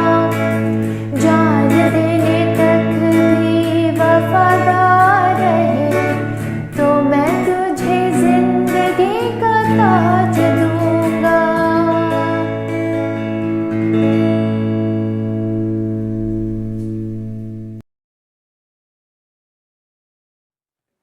यीशु के मीठे और मधुर नाम में आप सबको सलाम, नमस्कार, जय मसीह की। यीशु सहाय।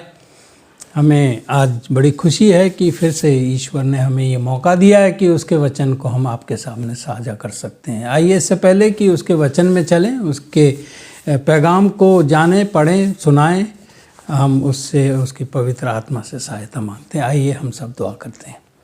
हमारे अजीज़ मेहरबान पिता परमेश्वर, निहायत ही शुक्रगुजार हैं कि तूने हम नाचीज़ को ये मौका दिया कि हम तेरे पवित्र कलाम को खोल सकते हैं और तेरे लोगों को उसके बारे में बतला सकते हैं। पिता परमेश्वर, आज इस वक्त तू अपनी पवित्र आत्मा हम सब के ऊपर उड़ेल, बोलने वाले के ऊपर और सुनने वालों के ऊपर तेरी पवित्र आत्मा आए, और ताकि हम तेरे पवित्र वचन को समझ सकें और बोल सकें। खास तौर से दुआ करता हूँ अपने लिए कि तू मुझे अपनी पवित्र आत्मा से भर, ताकि वो मुझे वचन दे, शब्द दे, ख्याल दे, ताकि मैं लोगों को तेरी महिमा के लिए तेरे वचन सुना सकें।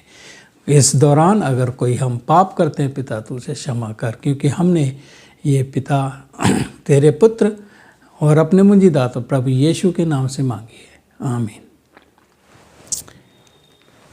ये हादसा एक अच्छी बसंत ऋतु की सुबह 20 अप्रैल 1999 की कोलंबियन हाई स्कूल में हुई। ये जो घटना है, ये हादसा है, एक अच्छी बसंत ऋतु की सुबह 20 अप्रैल 1999 को कोलंबियन हाई स्कूल में हुआ। दोपहर के भोजन के समय जब कैफेटेरिया में भोजन परोसा जा रहा था, कुछ छात्र पुस्तकालय में, लाइब्रेरी में अपना गृह कार्य करने में व्यस्त थे। कैसी बर्नल, ये एक लड़की का नाम है, कैसी बर्नल, के लिए अपनी आत्मा को शास्त्र से समृद्ध करने का ये सबसे अच्छा मौका था, सबसे अच्छा समय था। वो चाहती थी कि बाइबल पढ़ के वो अपनी आत्मा को तृप्त करे। इस बीच, इस दौरान वरिष्ठ छात्र, सीनियर स्टूडेंट एरिक हैरिस और डायनल क्लेबोर्ड ने खुद को बंदूकों से लैस किया।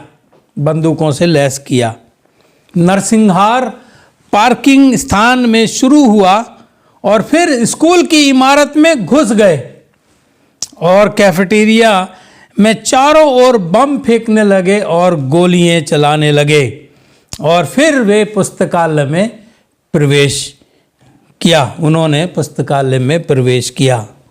आतंक और दर्द की चीखों के साथ गोलियों की आवाज से गलियारा गूंज उठा था। The corridor was full of sounds mingled with scream and terror and pen.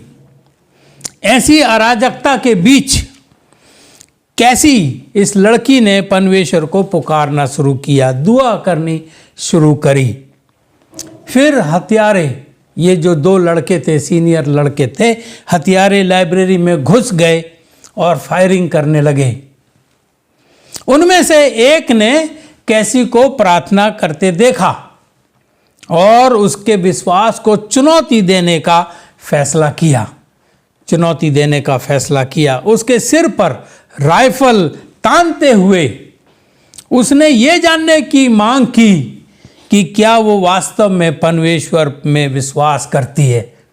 कनपट्टी पे बंदूक तानकर उसने कैसी से पूछा और जानना चाहा और उसकी मांग की कि वो वास्तव में परमेश्वर पे विश्वास करती है या नहीं। वो उस नरकीय दिन का चरम क्षण था। कैसी जानती थी कि यीशु को कबूल करना उसकी मौत की सज़ा सुनाना है। यीशु को कबूल करना उसकी मौत का सज़ा सुनाना है या मौत का सज़ा सुनाएगा। उसका उत्तर भाइयों बहनों क्या होगा? क्या वो अपनी जान बचाए या फिर अपने विश्वास में दृढ़ रहे? आज का जो हमारा शीर्षक है, संदेश का शीर्षक है, वो है प्राण देने तक वफादार रहे। प्राण देने तक वफादार रहे। तो उसका उत्तर क्या होगा?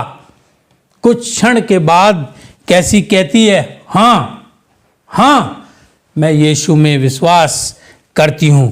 एक गोली उसके सिर में विस्फोट कर गई। उसी क्षण एक गोली उसके सिर में विस्फोट कर गई। कैसी ने भाइयों बहनों अपने विश्वास के लिए अपनी जान दे दी। कैसी ने अपने विश्वास के लिए जान दे दी।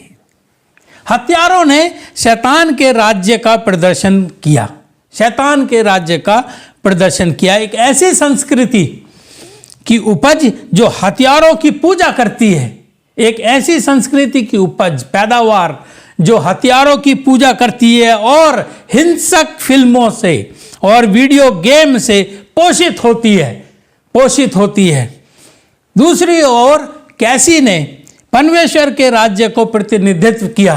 कैसी ने परमेश्वर के राज्य का प्रतिनिधित्व किया जो गुणी और जीवंत मसीह वातावरण की उपज है। जो गुणी और जीवंत मसीह वातावरण का या वातावरण की पैदावार है। जो यीशु की आराधना, उस पर विश्वास या भरोसा करना और उसकी सेवा करने में खुशी और संतुष्टि पाती है। ये दो तरीके की राज्य हैं जिसका प्रदर्शन इस दिन हुआ। एक तो शैतान का राज्य और एक परमेश्वर का राज्य। यहाँ तक कि दुनियावी मीडिया ने भी सेकुलर मीडिया ने भी कैसी और उसके हथियारों के बीच के अंतर को नज़रअंदाज नहीं किया। उन्होंने भी जाना कि ये दो तरीके के राज्य हैं। एक शैतान का राज्य और एक जो है परमेश्वर का राज्य। उन्होंने भी इस बात का नज़रअंदाज नहीं किया, नहीं कर पाए, नहीं कर सके। अच्छाई बनाम बुराई, आशा बनाम नफरत, और मरने लायक कुछ विश्वास, मरने लायक कुछ बनाम जीने लायक कुछ भी नहीं। इन लड़कों के पास जीने के लिए कोई वजह नहीं थी, परंतु कैसी के पास मरने के लिए एक वजह थी, विश्वास था। वफादारी की परीक्षा, सबत का दिन। वफादारी की परीक्षा जो है, हम आज सबत के दिन में के बारे में थोड़ी बात करेंगे। वफादारी की परीक्षा सबत के दिन के मानने से साबित होती है। तो भाइयों बहनों, हम इस कहानी को यहीं छोड़ते हुए आप मेरे साथ अदन वाटिका में चलें। ये सृष्टि सप्ताह का अंत है। सब कुछ सुंदर और शांतिपूर्ण है। हरी घास पर जंगली फूल छिड़के गए हैं। सुगंधित वनों में बहती नदियां झरनों में गिर रही हैं। पेड़ों में उड़ते हुए विभिन्न रंगों के सुंदर पक्षी स्तुति गीत गाते उड़ रहे हैं।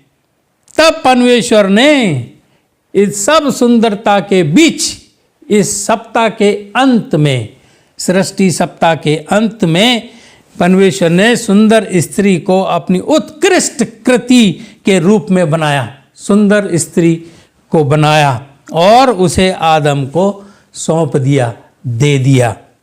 फिर वो स्वर्गनुमा उद्यान, स्वर्ग जैसा उद्यान, बागीचा, बागे अदन के घर को उसने उन दोनों को सौंप दिया। जैसे ही सृष्टि सप्ताह के छठे दिन सूर्य अस्त होने वाला था, परमेश्वर चारों ओर देखता है और सब कुछ को पूर्ण घोषित करता है। Perfect, good, very good. चारों तरफ देखकर परमेश्वर उसको पूर्ण घोषित करता है, जैसे वो खुद पूर्ण है, कंप्लीट है, परफेक्ट है। आगे क्या हुआ भाइयों बहनों? मत्ती 2 अध्याय और 3 आयत कहती है, और परमेश्वर ने सातवें दिन को आशीष दी और पवित्र ठहराया। सातवें दिन को आशीष दी और पवित्र ठहराया, क्योंकि उसमें उसने अपनी सृष्टि की रचना के सारे कामों से विश्राम लिया। वजह दी गई है क्यों उसने आशीष दी और पवित्र ठहराया, क्योंकि उसने अपनी सृष्टि की रचना के सारे काम से विश्राम लिया। पवित्र ठहराने का अर्थ मेरे भाइयों बहनों है कि परमेश्वर के लिए अलग किया जाना। परमेश्वर के लिए किसी चीज़ को, किसी शख्स को, किसी समय को अलग किया जाना, अलग किया जाना है, या कुछ ऐसा जो विशेष रूप से परमेश्वर को समर्पित हो, समर्पित हो। तो पवित्र ठहराने का अर्थ यही है, किसी चीज़ को अलग करना, परमेश्वर के लिए अलग करना, या फिर किसी विशेष रूप से किसी चीज़ को परमेश्वर को समर्पित करना, समर्पित करना। तो परमेश्वर ने सातवें दिन को विश्राम के लिए अलग रखा, अलग किया, समर्पित किया। ऐसा नहीं कि वो थक गया था, नहीं, बिल्कुल नहीं, ऐसा नहीं था। वो तो परमेश्वर है, ऐसा नहीं कि वो थक गया था। उसने हमारे लिए, भाइयों बहनों, हमारे लिए सबत को अलग रखा ताकि हम उसके साथ हमारी सृष्टि में उसकी उपलब्धि का जश्न मना सकें। ये केवल आराम करने का दिन नहीं है, जश्न मनाने का है। उसने हमारे लिए सबत को अलग किया, अपने लिए नहीं। वो थक नहीं गया था, हम थक जाते हैं, इसीलिए परमेश्वर ने हमारे लिए सबत को अलग रखा ताकि हम उसके साथ हमारी सृष्टि में उसकी उपलब्धि का जश्न मना सकें। तो जब हम सबत मनाते हैं तो हमें ध्यान रहना चाहिए, ये हमें ख्याल रहना चाहिए और रखना भी चाहिए कि ईश्वर ने ये दिन हमारे लिए बनाया, हमारे सृष्टि की उसकी उपलब्धि का जश्न मनाने के लिए उसने हमें ये सबत का दिन दिया है। आदम और हव्वा ने विश्राम के लायक कुछ भी नहीं किया था, उन्होंने तो कुछ काम कार्य नहीं किया था, कार्य नहीं किया था। तो आदम और हव्वा ने ये विश्राम के लायक आराम लेने के लिए कुछ नहीं किया था, फिर भी परमेश्वर ने उन्हें अपनी सृष्टि के आनंद को साझा करने के लिए आमंत्रित किया।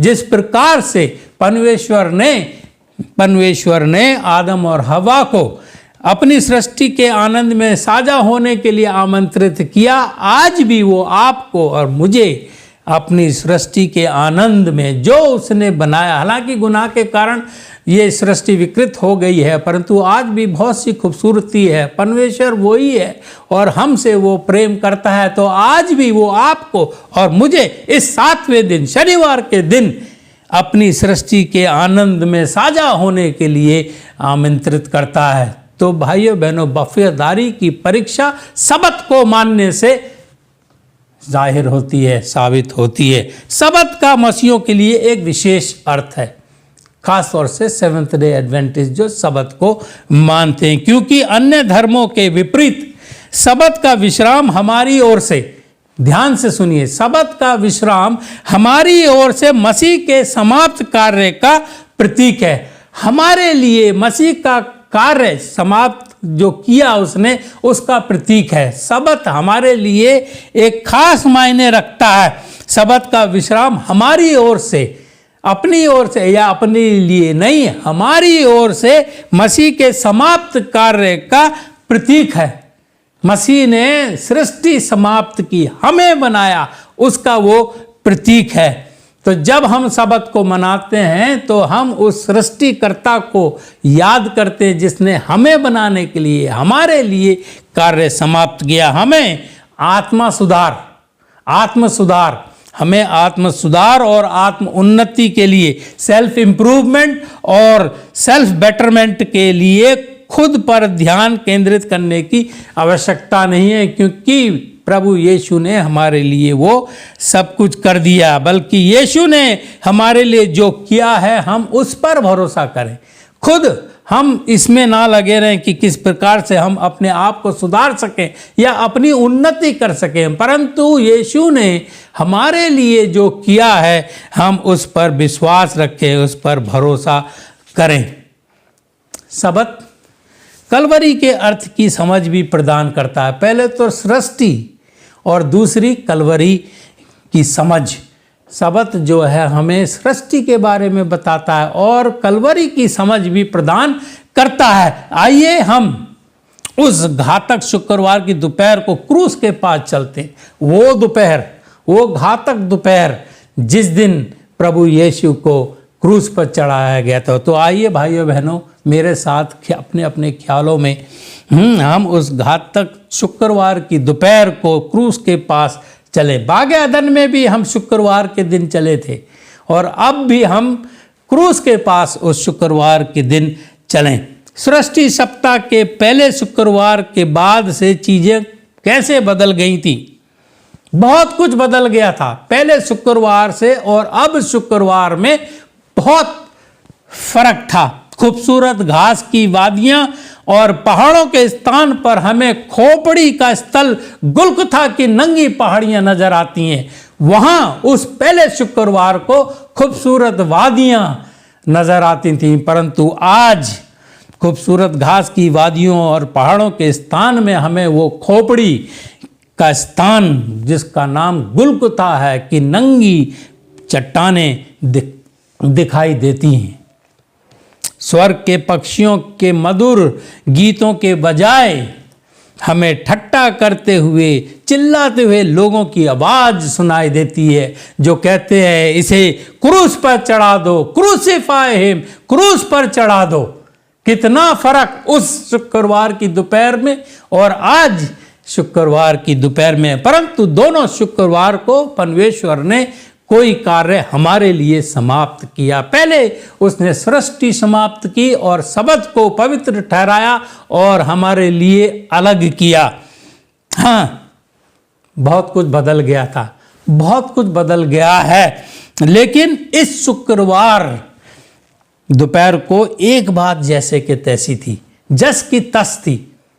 पहले शुक्रवार जैसे इस शुक्रवार को भी वो क्रूस के पास एक बात, बहुत कुछ बदल गया था परंतु एक बात जस की तस बनी हुई थी और वो थी कि यीशु एक बार फिर यीशु मानवता के लिए एक कार्य पूरा कर रहा था। उस दिन उसने मानवता के लिए एक कार्य पूरा किया।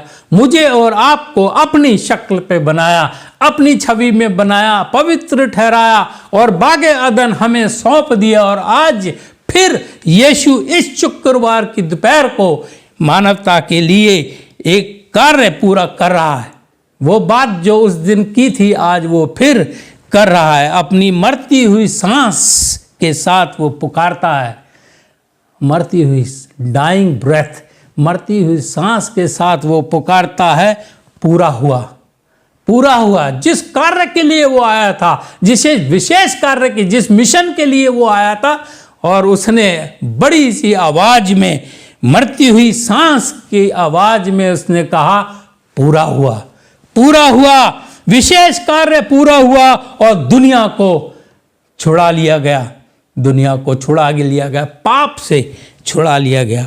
प्रभु हमारे लिए ये विशेष कार्य उस दिन कर रहा था। जिस तरह उसने सृष्टि के सप्ताह के अंत में वो कार्य किया, आज भी उस शुक्रवार की दोपहर को वही एक महान कार्य हमारे लिए कर रहा है। फिर जैसे ही सूरज ढलना शुरू होता है, जैसे ही सूरज ढलना शुरू होता है, यीशु के मित्र उसे एक कब्र के अंदर विश्राम करने के लिए लिटाते हैं।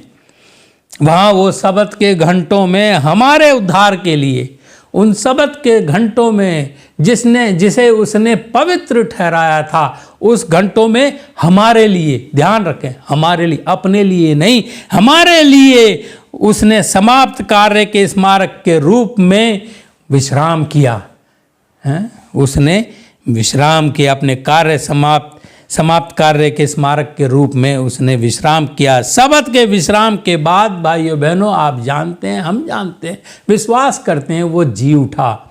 सबत के विश्राम के बाद वो कब्र से जी उठा और स्वर्ग के शाही सिंहासन पर जा बैठा, स्वर्ग के शाही सिंहासन पर जा बैठा। क्या आप देख सकते हैं? क्या आप समझ सकते हैं क्या मैं जान सकता हूँ, देख सकता हूँ, समझ सकता हूँ? सबत जो है, जो सबत का दिन है, 7वां दिन, शनिवार का दिन, 2 सबसे बड़ी उपलब्धियों का स्मारक है। इसलिए हम जोर जोर से ये कहते हैं कि हमें सबत का दिन मनाना चाहिए और सही तरीके से मनाना चाहिए, सही तरीके से मनाना, जिस तरीके से ईश्वर ने मनाया। सबत 2 सबसे बड़ी उपलब्धियों का स्मारक है। तो जब हम शुक्रवार की शाम को सूरज डूबने के बाद सबत की घड़ियों में प्रवेश करते हैं तो हमें ये 2 चीज़ें याद आनी चाहिए। एक तो हमारी अपनी सृष्टि और दूसरा हमें बचाया जाना। वो दोनों जो उस शुक्रवार के दिन हुए थे। हमें बनाने का 2 कार्य है, हमें बनाने का और हमें बचाने का। अन्य सभी कारणों से ऊपर, जो भी कोई कारण हो, अन्य सभी कारणों से ऊपर यही कारण है कि हम उसकी आराधना करते हैं। यही कारण है, क्योंकि उसने हमें बनाया है और उसने हमें बचाया। भाइयों बहनों, अगर आप सबत को नहीं मनाते हैं तो आप इस चीज़ से इनकार करते हैं, आप इस चीज़ से इनकार करते हैं कि हमें ईश्वर ने बनाया है और उसने हमें बचाया। और आप जानते हैं, यदि हम उसके हाथ के बनाए नहीं हैं, यदि हम उसके बचाए नहीं हैं, तो हमारा भविष्य अंधकार में है। तो सभी कारणों से ऊपर केवल यही कारण है, ये 2 कारण जिसके लिए हम उसकी आराधना करते हैं। तो ये कितना उचित है, कितना सही है कि हम सबत को अपनी उपासना का विशेष दिन बनाएं। कोई इतवार नहीं, सोमवार नहीं, मंगलवार नहीं, परंतु ये शनिवार का दिन, शुक्रवार के बाद का दिन, जिस दिन उसने सृष्टि समाप्त की और सबत को पवित्र ठहराया और जिस दिन उसने विश्राम किया हमारे लिए महान कार्य करके कि हमें पाप से छुड़ाया। तो ये कितना ज़रूरी है, ये उचित है, ये ठीक है कि सबत के दिन को हम अपनी उपासना का विशेष दिन बनाएं। सबत भाइयों बहनों हमारे लिए किए गए मसीह के सिद्ध कार्य, हमारे लिए किए गए सिद्ध कार्य का सम्मान करता है। जब हम सबत मनाते हैं तो हम उसका सम्मान करते हैं। जो कार्य उसने हमारे लिए किया, एक तो हमें बनाया, दूसरा हमें छुड़ाया। तो सबत का मानना, इन 2 चीज़ों के लिए हम उसका सम्मान करते हैं, सिद्ध कार्य का सम्मान करते हैं। कार्य जिसे परमेश्वर द्वारा बहुत अच्छा, ऐसा कार्य जिसे परमेश्वर द्वारा बहुत अच्छा घोषित किया गया, बहुत अच्छा घोषित किया गया, इतना अच्छा किया गया कि ये हमेशा के लिए समाप्त हो गया। इसीलिए उसने मरती आवाज में कहा समाप्त हुआ। इतना अच्छा कार्य, पहले उसने जब सृष्टि की तो चारों तरफ देखा और कहा सब कुछ पूर्ण है, अच्छा है, बहुत अच्छा है। और उस दिन भी जब उसने अपनी जान दी तो मरती आवाज में पुकार के कहा समाप्त हुआ। इतना अच्छा तरीके से उसने इस कार्य को समाप्त किया कि इसे सुधारने के लिए कुछ और जोड़ना मेरे भाइयों बहनों जरूरी नहीं है, जरूरी नहीं है। उसने पूरी तरीके से ये कार्य समाप्त किया। ये कार्य हमें अब कुछ करने की ज़रूरत नहीं है, केवल ये कि हम उसके इस बलिदान पर विश्वास करें और इस बलिदान की याद में हम सबत मनाएं। सुसमाचार यीशु की मृत्यु और पुनरुत्थान में परमेश्वर का उद्धार कार्य है। सुसमाचार कुछ नहीं है, सुसमाचार यही है, हमें यही दुनिया को बताना है कि किस प्रकार से परमेश्वर ने हमें बनाया और किस प्रकार से परमेश्वर ने हमें छुड़ाया। तो सुसमाचार यीशु की मृत्यु और पुनरुत्थान में परमेश्वर का उद्धार कार्य है। सबत का दिन उसके जीवन और मृत्यु में मसीह के समाप्त कार्य के सुसमाचार को यादगार बनाता है। सबत का दिन इसलिए मैं आपको इसलिए खास तौर से बता रहा हूँ कि बहुत से भाई बहन आज जब हम चर्चों में नहीं जा रहे हैं, घर पे बैठे हैं, तो सबत को पाक पवित्र करके नहीं मनाते हैं। परंतु मैं चाहता हूँ, मैं भी इस चीज़ का गुनहगार हूँ कि हम सबत के दिन समझ लें कि हम उस सबत को क्यों मनाते हैं। सबत का दिन उसके जीवन और मृत्यु में मसीह के समाप्त कार्य, मसीह के समाप्त जो कार्य उसने समाप्त किया, कार्य के सुसमाचार को यादगार बनाता है, इस खुशखबरी को यादगार बनाता है। तो भाइयों बहनों, सबत हमारी जिंदगियों का एक महत्वपूर्ण हिस्सा होना चाहिए। ये हमारे लिए सुसमाचार है और यही सुसमाचार हमें दूसरों को बताना है कि मसीह ने हमें बनाया और जब हमने पाप किया तो वो स्वर्ग छोड़ के हमें छुड़ाने के लिए यहाँ आया, अपनी जान दी। केवल सबत का विश्राम ही ये आश्वासन देता है, केवल सबत का विश्राम ही ये आश्वासन देता है कि मेरी आत्मा के साथ सब कुछ अब ठीक ठाक है। All is well with my soul. केवल सबत ही ये आश्वासन, ये भरोसा, ये विश्वास दिलाता है कि मेरी आत्मा के साथ अब सब कुछ ठीक ठाक है। मुझे अब कुछ ऐसा अपने आप को बचाने के लिए करने की आवश्यकता नहीं है, क्योंकि परमेश्वर प्रभु यीशु ने वो सब कुछ किया जिसकी मुझे ज़रूरत थी। मुझे बचा लिया, मुझे बचा लिया। याद रखें, हम अपने चरित्र के विकास के कारण मसीह में विश्राम नहीं करते हैं। हम अपने चरित्र के विकास के कारण, कैरेक्टर डेवलपमेंट के वजह से मसीह में विश्राम नहीं करते हैं, बल्कि उसकी उपलब्धियों के कारण, जो जो उसने उपलब्धियां की, एक तो हमें बनाया, दूसरा हमें बचाया, उसके उपलब्धियों के कारण हम विश्राम करते हैं। प्रेरित पौलुस ने इफिसियों की किताब और उसका पहला अध्याय और 6 आयत में इस प्रकार लिखा है, सिखाया है कि परमेश्वर ने हमें उस अति प्रिय में स्वीकार कर लिया है। परमेश्वर ने हमें प्रभु यीशु में स्वीकार कर लिया। अगर प्रभु यीशु ना आता तो हम अस्वीकार्य होते, हम उसको मंजूर नहीं होते। पौलुस ये बताता है और कुलुसियों 2:10 में कहता है, तुम उसी में भरपूर हो गए हो, तुम उसी में, मसीह में कंप्लीट हो गए, भरपूर हो गए हो। तो ये भाइयों बहनों सबत का संदेश है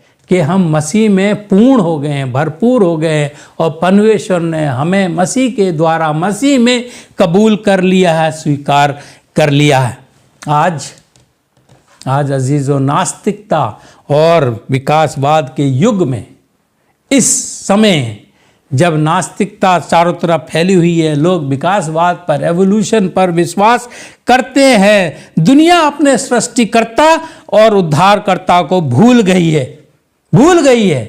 वो कहते हैं हम बंदरों से आए हैं और वो कहते हैं कि हमें कोई उद्धारकर्ता की आवश्यकता नहीं है, हम अपने कर्मों से उद्धार पा सकते हैं। तो आज इस नास्तिकता या विकासवाद के युग में दुनिया जो है अपने सृष्टिकर्ता और उद्धारकर्ता को भूल गई है। मुझे यकीन है आप उनमें से नहीं हैं, आप उनमें से नहीं हैं। और हम आत्मनिर्भरता और आत्म प्राप्ति पर ध्यान केंद्रित करते हैं। आत्मनिर्भरता, मुझे खुद सब कुछ करना है, मुझे अपनी उन्नति खुद करनी है, उद्धार खुद पाना है। आत्म प्राप्ति पर हम ध्यान केंद्रित कहते हैं। कोई आश्चर्य नहीं भाइयों बहनों कि परमेश्वर निर्गमन 20 और उसकी 8 आयत में 20 अध्याय और 8 आयत में कहता है कि मैं विश्राम दिन को पवित्र मानने के लिए स्मरण रख। याद रखे कि मैंने तुम्हें बनाया है, याद रख कि मैंने तुम्हें बनाया और मैंने तुम्हें बचाया है।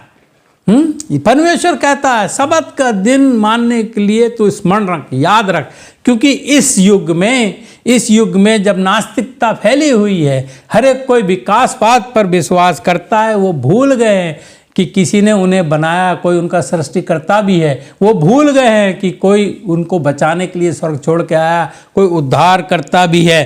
परंतु वो कहता है याद रख, जब तू सबत को मनाता है तो याद रख कि मैंने तुझे बनाया है और मैंने तुझे बचाया है। सबत को मेरे लिए अलग कर, सबत को मेरे लिए अलग कर। इसलिए बाइबल पवित्र शास्त्र कहता है कि सबत के दिन तू ऐसा कार्य ना कर जिसमें तेरा ध्यान परमेश्वर से हट के दुनियावी चीज़ों में लग जाए। तू सबत को मेरे लिए अलग कर जैसा मैंने सबत को तुम्हारे लिए अलग किया है। ये एक ऐसा मुबारक पवित्र दिन है, समय है कि हम आपस में मिलते हैं और अपने पिता परमेश्वर से भी बातचीत करते हैं, मिलते हैं। जिस प्रकार से हर रोज़ गुनाह से पहले परमेश्वर बागे अदन में आदम और हवा से मिलने आता था, आज वो सबत के दिन जिसे उसने अलग किया है, पवित्र ठहराया है, उसमें हमसे मिलने आता है। क्या मैं अपने सृष्टिकर्ता या उद्धारकर्ता से मिलने की इच्छा नहीं रखते हैं? तो आइए भाइयों बहनों, हम सबत मनाएं। आइए हम सबत मनाएं। आइए हम फिर से वो कहानी जो हमने छोड़ी थी वहाँ चलते हैं। हम फिर से कोलंबियन हाई स्कूल में वापस चलते हैं। दुखद घटना के द्वारा उसका जीवन समाप्त होने के ठीक 2 दिन पहले, ये कैसी ने अपना जीवन समाप्त होने के ठीक 2 दिन पहले कैसी बर्नल ने अपने युवा दोस्तों के लिए एक वीडियो निम्नलिखित गवाही के साथ दर्ज किया। उन्होंने एक वीडियो बनाया और ये गवाही दी जो हम 2 शब्दों में आपके सामने बताना चाहते हैं। मैं वास्तव में मसीह के बिना नहीं रह सकती। ये गवाही वो अपने दोस्तों के लिए एक वीडियो के रूप में छोड़ कर गई कि मैं मसीह के बिना नहीं रह सकती। उसके बिना वास्तव में मेरे लिए एक सच्चा जीवन पाना असंभव है। मेरे लिए उसके बिना एक सच्चा जीवन पाना असंभव है। शायद भाइयों बहनों उस दिन कैसी को ये शब्द याद आ गए जब वो बंदूक की नाल उसकी कनपट्टी पे लगी थी, तो उसको ये शब्द, अपने शब्द याद आ गए कि मेरे लिए परमेश्वर प्रभु यीशु सब कुछ है, मैं उसके बिना नहीं रह सकती हूँ, उसके बिना मेरे लिए जीवन असंभव है। और जब उसने देखा वो धुआं निकलती बंदूक की नाली, तो उसे ये शब्द याद आ गए जो उसने कुछ 2 दिन पहले ही अपने दोस्तों के लिए कहे थे। अपनी सर्वोच्च परीक्षा में, सबसे बड़ी परीक्षा में, सर्वोच्च परीक्षा में उसने वफादारी के साथ अपने विश्वास का समर्थन किया। वफादारी के साथ अपने विश्वास का समर्थन किया। यीशु ने कहा है, यीशु ने प्रकाशित वाक्य और उसका 2 अध्याय और 10वीं आयत में कहा है, प्राण देने तक वफादार रह या विश्वासी रह तो मैं तुझे जीवन का मुकुट दूंगा। प्राण देने तक वफादार या विश्वासी रह तो मैं तुझे जीवन का मुकुट दूंगा। कैसी ने वही किया, कैसी ने वही किया। प्राण देने तक वो अपने विश्वास पर अटल रही और वफादार रही। कैसी बर्नल प्राण देने तक वफादार थी, प्राण देने तक वफादार थी। उसे जीवन का मुकुट जरूर मिलेगा, क्योंकि उसने गोली के नोक पर भी अपने मसीहा को नहीं छोड़ा, उसके लिए उसने जान दे दी। ये गीत जो आपके सामने गाया गया है, मैं उसको शब्दों में बताना चाहता हूँ। कहता है, जान देने तक भी वफादार रहे। प्रभु कहता है जान देने तक भी वफादार रहे तो मैं तुझे जिंदगी का ताज दूंगा। मैं कुद्दूस एलोहिम, मेरा नाम है मोहिब। ये उर्दू का गाना है। मैं कुद्दूस एलोहिम, मेरा नाम है मोहिब। जान देने तक भी वफादार रहे तो मैं तुझे जिंदगी का ताज दूंगा। मैं अल्फा और ओमेगा, मैं अव्वल और आखिर हूं। देख अब्दुल आबाद जिंदा मैं हूं। मेरे दिए गए सब हुक्म, मेरे सबक को मिलाकर मेरे दिए गए सब हुक्म तू माने तो मैं तुझे जिंदगी का ताज दूंगा। ये शरीयत की किताब, ये शरीयत की किताब तेरे मुंह से ना हटे। द बुक ऑफ लॉ, ये शरीयत की किताब तेरे मुंह से ना हटे, बल्कि दिन और रात तुझे इसका ख्याल रहे। तब तू जाके इकबाल मंद होगा तो मैं तुझे जिंदगी का ताज दूंगा। तब तू जाके इकबाल मंद होगा, अंगीकार करेगा तो मैं तुझे जिंदगी का ताज दूंगा। दिलों का जांचने वाला, दिलों को जांचने वाला मैं ही तो हूं। तुझको जल्द लेने वाला आने वाला मैं हूं। दिलों को जांचने वाला मैं ही तो हूं। तुझको जल्द लेने आने वाला मैं हूं। जो कुछ तेरे पास थामे रहे उसको, जो सच्चाई तेरे पास है थामे रहे उसको, तो मैं तुझे जिंदगी का ताज दूंगा। मैं कुद्दूस एलोहिम, मेरा नाम है मोहिब। जान देने तक भी वफादार रहे तो मैं तुझे जिंदगी का ताज दूंगा। भाइयों बहनों, हमारे बारे में क्या है? अगर ऐसा पल जैसे कैसी के सामने आया था, वो क्षण जब बंदूक की नाल उसके कनपट्टी पे लगी थी, हमारे साथ अगर ऐसा हो तो हमारा क्या होगा? क्या हम विश्वास के लिए जान देने के लिए तैयार हैं? बातें करना, भाषण देना अपने आप में बहुत हल्का पुल्का लगता है, सस्ता लगता है, आसान लगता है। परंतु हमारी परीक्षा उसी क्षण होगी जब हमारी परीक्षा ली जाएगी, और अब वो परीक्षा हमें सबक मानने में आती है कि हम हर दुनियावी काम काज छोड़कर उस प्रभु की उपासना में लगें, उससे मिलें, उससे बातचीत करें, उसकी बात उसके पवित्र शास्त्र के द्वारा सुने, जिसने हमें बनाया और जिसने हमें छुड़ाया। केवल बातें करना ही काफ़ी नहीं है। बातें करना सस्ता रहता है। Talk in itself is cheap. हमें जो करना है वो हमें करना है, केवल बातें हमें नहीं करना है। सत्य परमेश्वर के प्रति हमारे वफादारी की एक बेहतर परीक्षा है। सच्चाई, सत्य परमेश्वर के प्रति हमारी वफादारी की एक बेहतर परीक्षा है। क्या हम कैसी की तरह, इस लड़की की तरह, महान लड़की की तरह वफादार रहेंगे? चाहे कुछ भी कीमत क्यों ना चुकानी पड़े, चाहे कुछ भी कीमत चुकानी पड़े, क्या हम वफादार रहेंगे? प्राण देने तक वफादार रहेंगे? मुश्किलें आने तक वफादार रहेंगे? और इस वक्त हमारी परीक्षा शब्द को मानने में बड़ा अफसोस होता है कि कुछ लोग शब्द मानने के बजाय कामकाज में लगे रहते हैं, नौकरियों का उन्हें खतरा है, और दूसरे जो दुनियावी लाभ है उसको खो देने का खतरा है। तो भाइयों बहनों, अगर हम एक नौकरी के लिए, जबकि परमेश्वर ने वादा किया है कि तुम इस चीज़ की चिंता ना करो कि क्या खाओगे, क्या पियोगे, कहाँ रहोगे, जब मैं आकाश की चिड़ियों की देखभाल करता हूँ, जब फूलों को मैं इतना सुंदर सजाता हूँ, तो क्या मैं तुम्हारी देखभाल नहीं करूँगा? जब हम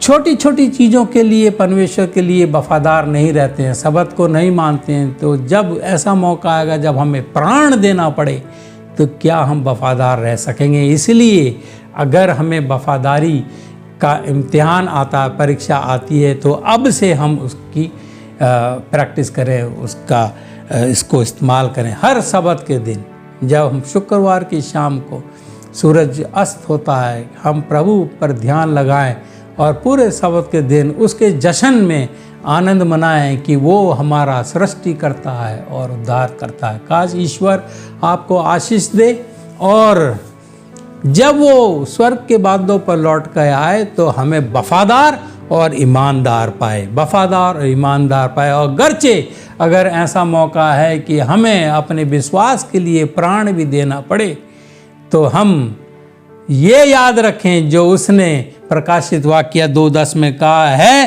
प्राण देने तक वफादार रहे तो मैं तुझे जीवन का मुकुट, जीवन का ताज दूंगा। ईश्वर आप सबको मदद करे, आप सब उसमें वफादार और ईमानदार बने रहें। आइए हम परमेश्वर का धन्यवाद करते हैं कि इतना सुंदर वचन उसने हम तक पहुंचाया। आइए हम प्रार्थना करें। हमारे अजीज़ मेहरबान पिता परमेश्वर, निहायत ही शुक्रगुजार हैं कि तूने बड़ी खूबसूरती से हमें अपनी छवि में बनाया, अपना जीवन का श्वास हमारे अंदर डाला है।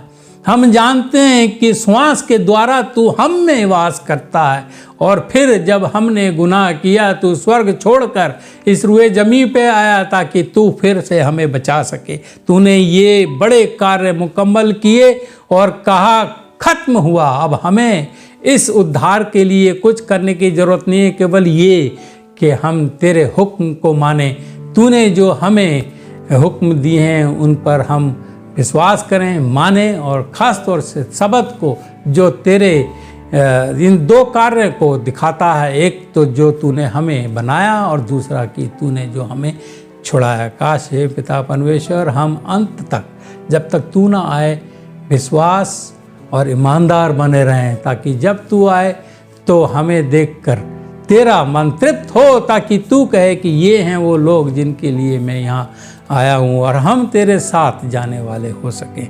हे पिता परमेश्वर, हमने गुनाह किए, हमने तेरे को नज़रअंदाज किया है, तुझे अपना सृष्टिकर्ता और उद्धारकर्ता मानने से इनकार किया है, तो हमारे पाप गुनाह क्षमा कर हे पिता, और हमें अपनी दया से वंचित ना कर, और हमारे ऊपर तेरी दया हमेशा बनी रहे। तेरा पवित्र आत्मा हमारी ज़िंदगियों में काम करता रहे, ताकि हम तेरे वचन के मुताबिक, तेरे हुक्म के मुताबिक अपना जीवन व्यतीत कर सकें, और अपने आप को और दूसरों को, अपने अड़ोस पड़ोस, अपने घर परिवार के लोगों को तेरे आने के लिए तैयार कर सकें। जब तक तू ना आए हो पिता परमेश्वर, हमें सुरक्षित रख, हर चीज़ से बचा कर रख, और तेरे काम जो तूने विशेष कार्य हमें दिया उसको हम करते रहें।